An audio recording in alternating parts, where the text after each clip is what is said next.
मानसिक स्वातंत्र्य यही सच्चा स्वातंत्र्य है। जिसका मन स्वतंत्र नहीं वह खुला होने के बावजूद गुलाम है। जिसका मन स्वतंत्र नहीं वह कैदी न होने पर भी कैद में है। जिसका मन स्वतंत्र नहीं वह जिंदा होने पर भी मृत है। मन का स्वातंत्र्य ही जिंदेपन का साक्ष्य है। लेकिन मानसिक स्वातंत्र्य बसता है, उसका लोप नहीं हुआ है। इसका सबूत क्या है? किसे मानसिक स्वातंत्र्य है ऐसा हम कह सकते हैं? जो अपनी बुद्धि जागरूक रखकर अपने हक क्या, अपने अधिकार क्या और अपना कर्तव्य क्या, इसका एहसास कर लेता है, उसे मैं स्वतंत्र कहता हूँ। जो परिस्थिति का दास नहीं हुआ, जो अपनी परिस्थिति को अपने काबू में रखने में सक्षम होता है, वही मनुष्य स्वतंत्र है, ऐसा मैं कहता हूँ। जो रूढ़ियों के अधीन नहीं हुआ है, जो गतानुगतिक नहीं बना है, जिसके विचार की जोत बुझी नहीं है, वो स्वतंत्र है, ऐसा मैं कहता हूँ। जो पराधीन नहीं हुआ है, जो दूसरों की शिक्षा अनुसार व्यवहार नहीं करता है, जो कार्य कारण भाव ध्यान में लिए बगैर किसी पर भी विश्वास नहीं करता, जो अपने हक छीने जाने पर उसकी रक्षा के लिए तत्पर रहता है, जो प्रतिकूल लोकमत से डरता नहीं, दूसरों के हाथ की कठपुतली न बनने इतनी बुद्धि स्वाभिमान जिसमें है, वही स्वतंत्र है, ऐसा मैं समझता हूँ। जो अपने जीवन का ध्येय और अपने जीवन का व्यय दूसरों की आज्ञानुसार तय नहीं करता, अपने जीवन का ध्येय क्या होना चाहिए और अपना जीवन किस कार्य के लिए और किस तरीके से व्यतीत करना चाहिए, वह स्वयं तय करता है। सारांश इतना ही है कि जो सर्वथा स्वाधीन है वही व्यक्ति स्वतंत्र है, ऐसा मैं समझता हूँ। इस दृष्टि से देखो तो तुम स्वतंत्र हो क्या? तुम्हारा जीवन और तुम्हारे जीवन का ध्येय तुम्हारे स्वाधीन है क्या? मेरे मत से तुम्हें स्वतंत्र तो है ही नहीं, उल्टा तुम दास हो, सेवक हो। इतना ही नहीं, तुम्हारे दासत्व की कोई सीमा भी नहीं बची है। हिंदू धर्म में किसी को भी विचार स्वतंत्र नहीं हो सकता। जो व्यक्ति हिंदू धर्म में रहेगा, उस व्यक्ति को अपने विचार स्वातंत्र को तिलांजलि देने के अलावा और कोई चारा नहीं है। जीवन व्यवहार में उसे वेदों के अनुसार व्यवहार करना चाहिए। वैसी आज्ञा नहीं होगी तो मनुस्मृति की आज्ञा के अनुसार व्यवहार करना चाहिए। मनुस्मृति में वैसी आज्ञा नहीं होगी तो महाजनों के कदम पर कदम रखकर व्यवहार करना चाहिए। हिंदू धर्म में बुद्धि को, विचार को, प्रधानता तो बिल्कुल नहीं, उसके लिए अवसर भी नहीं है। हिंदू व्यक्ति को किसी की गुलामी करनी ही चाहिए। वेदों की गुलामी करनी चाहिए, मनुस्मृति की गुलामी करनी चाहिए या महाजनों का अनुकरण करना चाहिए। जब तक तुम हिंदू धर्म में हो तब तक तुम्हें विचार स्वातंत्र प्राप्त हो ही नहीं सकता। इस पर कोई तुम्हें ऐसा कहेगा कि हिंदू धर्म में तुम्हारा ही मानसिक स्वातंत्र्य छिना है, ऐसा नहीं। हिंदू धर्म को प्रमाण मानने वाली सभी जातियों का मानसिक स्वातंत्र्य छीन लिया गया है। हिंदू धर्म के कारण सभी बौद्धिक गुलामगिरी में पड़े हैं, ये सच है। लेकिन इसलिए उनका दुख समान है ऐसा कोई न समझ ले, क्योंकि इस बौद्धिक गुलामगिरी के दुष्परिणाम सबको भुगतने नहीं पड़ते। पुरुष हिंदू वर्ग के ऐहिक सुखों पर इस बौद्धिक गुलामगिरी का किसी भी प्रकार का अनिष्ट परिणाम नहीं हो सकता। यद्यपि वे वेदों के गुलाम रहे, स्मृति के दास रहे, महाजनों के गतानुगतिक बने, फिर भी हिंदू समाज ने व्यवहार में उनके लिए वेदों द्वारा, स्मृतियों द्वारा, महाजनों द्वारा उच्च पद दिया है। दूसरों पर हुकूमत चलाने का उन्हें अधिकार दिया है।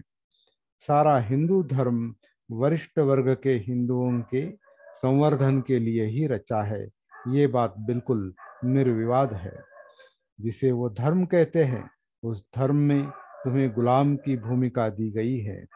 इतना ही नहीं, तो इस गुलामगिरी से तुम्हारा छुटकारा न हो, इस प्रकार की व्यवस्था भी उस धर्म में की हुई है।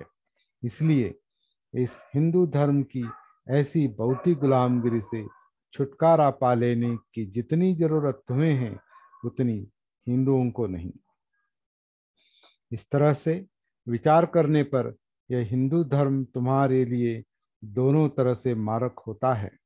इस धर्म ने तुम्हारा मानसिक स्वातंत्र्य छीनकर तुम्हें गुलाम बनाया है, और इसी धर्म ने तुम्हें व्यवहार में गुलामगिरी की दशा में लाकर छोड़ दिया है। अगर तुम्हें स्वतंत्रता चाहिए तो तुम्हें धर्म परिवर्तन करना ही पड़ेगा। अस्पृश्यता निवारण का आंदोलन आज जो जारी है, उस आंदोलन पर ऐसी आलोचना की जाती है कि अस्पृश्य वर्ग में जिन अलग अलग जातियों का समावेश होता है, उन जातियों में भी परस्पर व्यवहार में जाति भेद का पालन किया जाता है। इतना ही नहीं, छुआछूत का भी पालन किया जाता है। महार मातंग एक दूसरे के हाथ का खाते नहीं, और दोनों भंगी जैसे जाति को छूते नहीं, और उनके साथ अस्पृश्यता का व्यवहार करते हैं। परस्पर जाति भेद और अस्पृश्यता पालने वाले लोगों ने उच्च जाति के लोगों को तुम जाति भेद तोड़ो, अस्पृश्यता मत मानो, ऐसा कहने का क्या अधिकार है? परस्पर जाति भेद और अस्पृश्यता पालने वाले लोगों ने उच्च जाति के लोगों को तुम जाति भेद तोड़ो, अस्पृश्यता मत मानो, ऐसा कहने का क्या अधिकार है? ऐसा प्रश्न हमेशा पूछा जाता है। तुम आपस का जाति भेद और अस्पृश्यता नष्ट करो, फिर हमारे पास न्याय मांगने के लिए आओ, ऐसी मासूम सलाह उनको दी जाती है। इस आलोचना के मूल में कुछ तथ्य है, ये हमें से सबको कबूल करना पड़ेगा, लेकिन इस आलोचना में लगाया गया आरोप झूठा है। अस्पृश्य वर्ग में सम्मिलित हुए लोग जाति भेद का पालन करते हैं, और कुछ लोग अस्पृश्यता का पालन करते हैं। इस बात से इनकार करना संभव नहीं। मजबूरन इस बात को मान्य करना पड़ेगा। इस अपराध के लिए अस्पृश्य कारणीभूत है, ऐसा कहना बिल्कुल झूठ है। जाति भेद और अस्पृश्यता का उद्गम अस्पृश्य लोगों से नहीं हुआ है। जाति भेद और अस्पृश्यता का उद्गम वरिष्ठ लोगों के हिंदुओं द्वारा हुआ है। जाति भेद और अस्पृश्यता की परंपरा उन्होंने शुरू की है। जाति भेद और अस्पृश्यता पालन का पाठ वरिष्ठ वर्ग के हिंदुओं द्वारा पढ़ाया गया है। अगर ये बात सत्य है, तो जाति भेद और अस्पृश्यता की परंपरा की जिम्मेदारी स्पृश्य वर्ग पर आ पड़ती है, अस्पृश्य वर्ग पर नहीं पड़ सकती। अस्पृश्य वर्ग के लोग जाति भेद और अस्पृश्यता का पालन करते समय उच्च वर्ग के लोगों द्वारा पढ़ाए पाठ की नकल करते हैं। वह पाठ अगर झूठा है, तो उसका पाप जिन्होंने वह पाठ पढ़ाया है उनको ही लगता है, जो नकल करते हैं उनको नहीं लग सकता। लेकिन ये उत्तर सही होने के बावजूद मैं स्वयं इस उत्तर से संतुष्ट नहीं हो सकता, क्योंकि जिस कारण से जाति भेद और अस्पृश्यता का प्रवेश हम में हुआ है, उस कारण को हम जिम्मेदार नहीं। फिर भी हमें जो जाति भेद और अस्पृश्यता का वास हुआ है, उसका धिक्कार न करना, वो जैसी है वैसी ही जारी रखना हमारे लिए इष्ट नहीं। अस्पृश्यता और जाति भेद का प्रवेश के लिए हम जिम्मेदार नहीं, फिर भी उसे निकाल डालने की जिम्मेदारी हम पर है, और मैं संतुष्ट हूँ कि यह जिम्मेदारी आप सब ने पहचानी है। मुझे यकीन है कि महार जाति में ऐसा कोई भी नेता नहीं जो कहता है कि हमें जाति भेद का पालन करना चाहिए। तुलना करनी है तो नेताओं में करनी चाहिए। महारों का शिक्षित वर्ग और ब्राह्मणों का शिक्षित वर्ग, इन दोनों में अगर तुलना की जाए, तो अस्पृश्यों का अशिक्षित वर्ग जाति भेद तोड़ने के लिए ज्यादा अनुकूल है। यह बात सबको कबूल करनी पड़ेगी। इतना ही नहीं, यह कृति से भी सिद्ध कर सकते हैं। महारों का शिक्षित वर्ग सुधार के लिए अनुकूल है, इतना ही नहीं, महारों की अनाड़ी जनता भी इसके लिए अनुकूल है, ये सिद्ध कर सकते हैं। आज महारों में ऐसा एक भी व्यक्ति नहीं मिलेगा जो महार मातंग में रोटी व्यवहार और बेटी व्यवहार होने के विरुद्ध होगा। जाति भेद तोड़ने की आवश्यकता तुम जान गए हो, इस बात से मैं बहुत संतुष्ट हूँ और मैं तुम्हारा अभिनंदन करता हूँ। लेकिन अच्युतों का जाति भेद तोड़ने का प्रयत्न किस तरह सफल होगा, इसका विचार तुमने किया है क्या? सहभोजन करने से या कभी कभार सहविवाह करने से जाति भेद टूट नहीं सकता। जाति भेद एक मानसिक स्थिति है, एक मानसिक व्यथा है। यह मानसिक व्यथा लगने का कारण हिंदू धर्म की शिक्षा ही है। हम जाति भेद का पालन करते हैं, अस्पृश्यता का पालन करते हैं।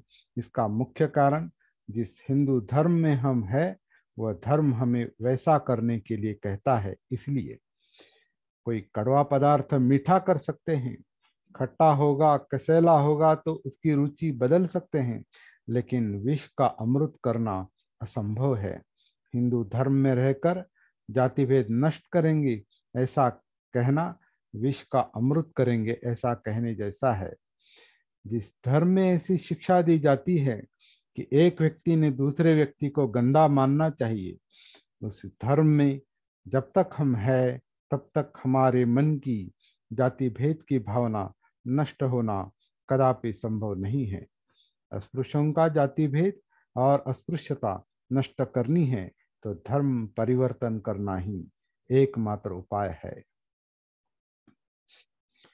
यहाँ तक धर्मांतर की कारण मीमांसा मैंने आपके सामने रखी है।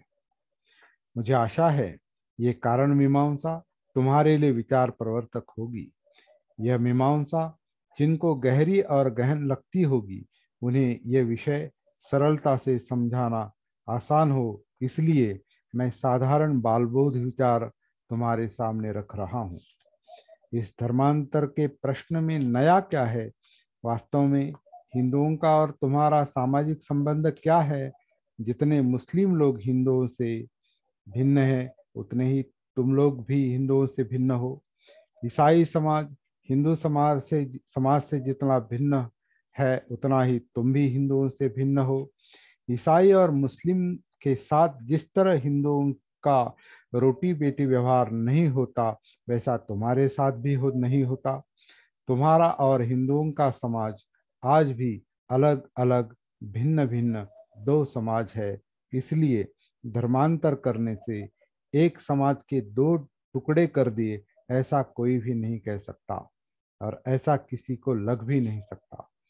आज जिस तरह तुम अलग हो, वैसे धर्मांतर करने से अलग हो जाओगे। ये अगर सत्य है कि धर्मांतर करने से नया कुछ होने वाला नहीं, तो धर्मांतर का किसी को हुआ क्यों लगता है, मुझे समझ में नहीं आता। दूसरी बात यह है कि धर्मांतर का महत्व भले ही तुम्हें जचता नहीं होगा, लेकिन नामांतर का महत्व तुम सभी को जचता है, ये बात निर्विवाद है। तुम में से किसी को तेरी जाति क्या है पूछने पर तुम चोखा मेला, हरिजन वगैरह बताते हो, लेकिन महार नहीं बताते हो। नामांतर करने की जरूरत पड़े बिना कोई नामांतर नहीं करेगा। इस तरह का नामांतर करने का कारण बिल्कुल आसान है, स्पष्ट है। अपरिचित व्यक्ति अस्पृश्य कौन और स्पृश्य कौन ये बता नहीं सकता, और जब तक जात का पता नहीं चलता तब तक स्पृश्य व्यक्ति के मन में किसी भी तरह की दूषित भावना उत्पन्न नहीं होती। सफर में अपरिचित स्पृश्य और अस्पृश्य लोग बंधुभाव से व्यवहार करते दिखाई देते हैं, एक दूसरे से पान बीड़ी लेते हैं, खाना वाना फल फलावल लेते हैं, लेकिन उसी व्यक्ति को जिसके साथ व्यवहार करता है, जैसे ही उसकी जात का पता चला और वह अस्पृश्य जाति का है, यह समझ आते ही उसके मन में तिरस्कार उत्पन्न होता है, उसमें चीड़ उत्पन्न होती है। और मुझे फंसाया, मुझे धोखा दिया मानकर उसमें क्रोध उत्पन्न होता है और सफर के मैत्री का रूपांतर गाली गलौज और मारपीट में हो जाता है। मुझे यकीन है कि ऐसा अनुभव कई लोगों का आया होगा, और ऐसा क्यों होता है इससे आप सब लोग अवगत है। तुम्हें जो जातिवाचक नाम प्राप्त हुए हैं, उन नामों को इतनी दुर्गंध लगी है कि उसका उच्चार करने से ही उस अस्पृश्य लोगों का जी मचलता है। इसलिए तुम अपने आप को महार न कहते हो, चोखा मेला कहकर लोगों को धोखे में रखते हो, लेकिन उससे लोग धोखे में नहीं आते, इसका अनुभव भी तुम्हें है ही। क्योंकि चोखा मेला कहा क्या, हरिजन कहा क्या, लोग जो समझना है वह समझ जाते हैं। तुम्हें नामांतर की जरूरत महसूस होती है, ये तुम्हारे व्यवहार से ही सिद्ध होता है। मुझे तुमसे इतना ही पूछना है कि नामांतर करना यदि तुम्हें आवश्यक लगता है, तो फिर तुम्हें धर्मांतर करने में क्या हर्ज है। यह एक दृष्टि से नामांतर ही है। धर्मांतर से होने वाला नामांतर ये तुम्हारे लिए ज्यादा फायदेमंद होगा। मुस्लिम कहलवाना, ईसाई कहलवाना, बुद्ध कहलवाना, सिख कहलवाना, जैन कहलवाना, यह नामांतर तो है ही, ये धर्मांतर तो है ही, नामांतर भी है। ये सच्चा नामांतर है। इस नामांतर को दुर्गंध नहीं है। यह नामांतर मूल नामांतर है। इसकी खोज कोई नहीं कर सकता, लेकिन चोखा मेरा हरिजन इस तरह से नामांतर करने से कोई फायदा नहीं है। पुराने नाम की गंदगी नए नाम को लगे बिना नहीं रहेगी। जब तक तुम हिंदू धर्म में हो या रहोगे, तब तक तुम्हें नामांतर करना ही पड़ेगा, क्योंकि मात्र हिंदू कहलवाने से काम नहीं चलता। हिंदू कोई मानव प्राणी है ऐसा कोई नहीं पहचानता। महार बताकर काम नहीं चलता, क्योंकि उस नाम का उच्चारण करने पर कोई नजदीक आने नहीं देगा। ऐसी बीच स्थिति में हिचकिचाते रहने से आज यह नाम कल वो नाम, ऐसा नामांतर करते रहने से धर्मांतर करके हमेशा का नामांतर क्यों नहीं करते, ये मेरा तुमसे सवाल है। जब से धर्मांतर का आंदोलन शुरू हुआ है, तब से अनेक लोगों ने इस आंदोलन के विरुद्ध कई आक्षेप लगाए हैं। वह आक्षेप में उन आक्षेपों में कितना सत्य है, इसका विचार करना जरूरी है। कुछ हिंदू लोग धार्मिकता का बड़ा दिखावा करके तुम्हें ऐसा कह रहे हैं कि धर्म कोई उपभोग की वस्तु नहीं। जिस तरह आप आज एक कोट पहनते हो, दूसरे दिन दूसरा पहनते हो, उस तरह धर्म में फेरबदल नहीं कर सकते। हिंदू धर्म फेंक कर तुम पर धर्म में जा रहे हो, तो जो तुम्हारे पूर्वज इतने दिन इस हिंदू धर्म में रहे वे मूर्ख थे क्या? ऐसा प्रश्न तो कुछ सयाने लोगों ने उपस्थित किया है। मेरी दृष्टि से इस आक्षेप में किसी भी प्रकार की सच्चाई नहीं है। सिर्फ पूर्वजों का धर्म है इसलिए उससे चिपक कर रहना चाहिए, ये कहना किसी मूर्ख को ही शोभा देता है। कोई भी समझदार व्यक्ति इस तरह की भूमिका नहीं ले सकता। केवल पूर्वजों का धर्म है इसलिए धर्मांतर नहीं करना चाहिए, ऐसे कहने वाले लोगों ने इतिहास पढ़ा नहीं, ऐसा कहना अनिवार्य है। पूर्व के आर्यों का धर्म, जिसे वैदिक धर्म कहा जाता है, उसमें गौमांस भक्षण करना, शराब पीना, मनचाहा बर्ताव करना, इन तीन बातों में मुख्यतः धर्म समाया था। उस धर्म का हजारों साल हिंदुस्तान में लोगों ने पालन किया है, और अब भी कुछ ब्राह्मण लोगों को वैदिक आर्य धर्म की ओर मुड़ने की सनक पैदा हो रही है। यदि केवल पूर्वजों के धर्म को ही पालन करना होता, तो वैदिक धर्म छोड़कर हिंदुस्तान के लोगों ने बौद्ध धर्म क्यों अपनाया? वैदिक धर्म छोड़कर जैन धर्म उन्होंने क्यों स्वीकारा? हिंदू धर्म में हमारे पूर्वज रहे, ये बात सच है, लेकिन वो लोग अपनी खुशी से संतुष्ट होकर उसमें रहे, ऐसा मुझे नहीं ऐसा मुझसे नहीं कहा जाता। इस देश में लंबे समय तक 4 वर्णों की संख्या निरंतर जारी थी। इस चातुर्वर्ण व्यवस्था में ब्राह्मणों को विद्या सीखनी चाहिए, क्षत्रिय को लड़ाई करनी चाहिए, वैश्यों को पैसा कमाना चाहिए और शूद्रों को सेवा करनी चाहिए। ऐसे नियमबद्ध जीवन क्रमों में बांध दिया था। इस जीवन क्रम में शूद्र लोगों के पास विद्या नहीं थी, धन नहीं था और शस्त्रास्त्र भी नहीं थे।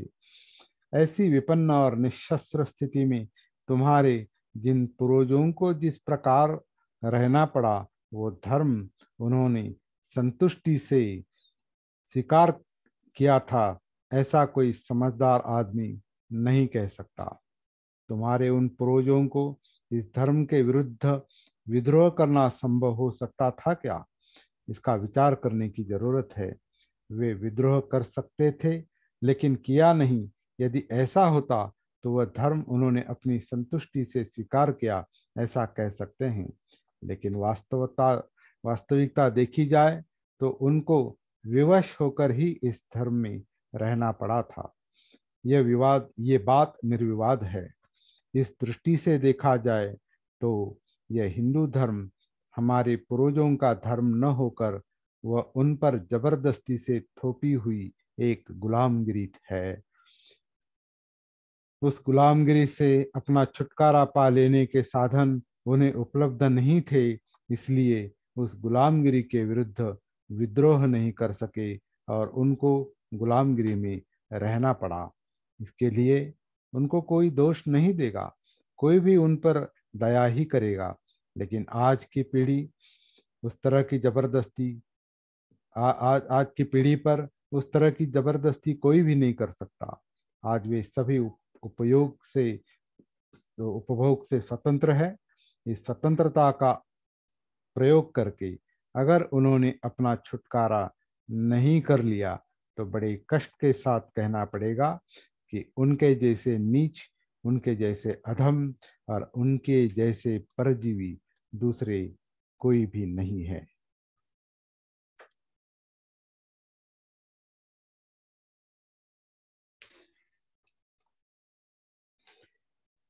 केवल पूर्वजों का धर्म है इसलिए उससे चिपक कर रहो, ऐसा कहना मूर्खों को शोभा दे सकता है। कोई समझदार आदमी इस तरह की भूमिका नहीं ले सकता।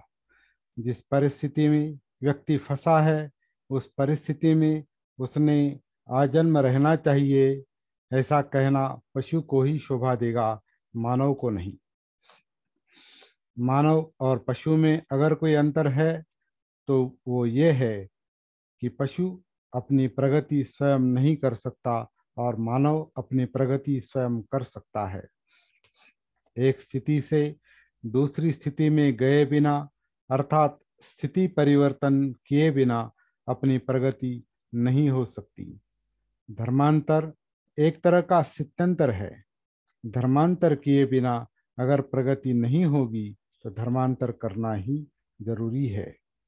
केवल पिता का धर्म है, यह बात प्रगति प्रिय मानव के आड़े नहीं आ सकती।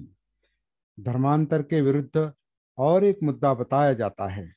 धर्मांतर यह एक प्रकार का एक भगोड़ापन है। आज हिंदुओं में भी अनेक लोग हिंदू धर्म में सुधार लाने के लिए तैयार है। उनकी सहायता से जाति भेद और अछूतपन नष्ट करना संभव है।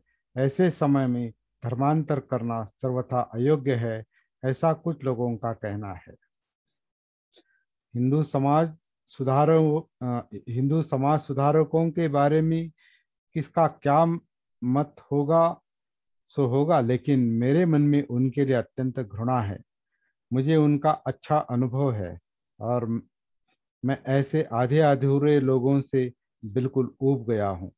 जिन लोगों को अपनी ही जाति में रहना है, अपनी ही जाति में मरना है, अपनी ही जाति में शादी करनी है, उन लोगों ने हम जाति तोड़ने वाले हैं ऐसे बढ़ चढ़ कर अछूत लोगों बोलने पर अछूत लोगों ने विश्वास नहीं रखना चाहिए। इसलिए उनका दुखी होना यह बड़ी ही आश्चर्य की बात है। ऐसे लोगों की डींगे सुनने पर निग्रो लोगों को मुक्त करने के लिए जिन अमेरिकन गोरे लोगों ने प्रयत्न किए, उनकी मुझे याद आती है।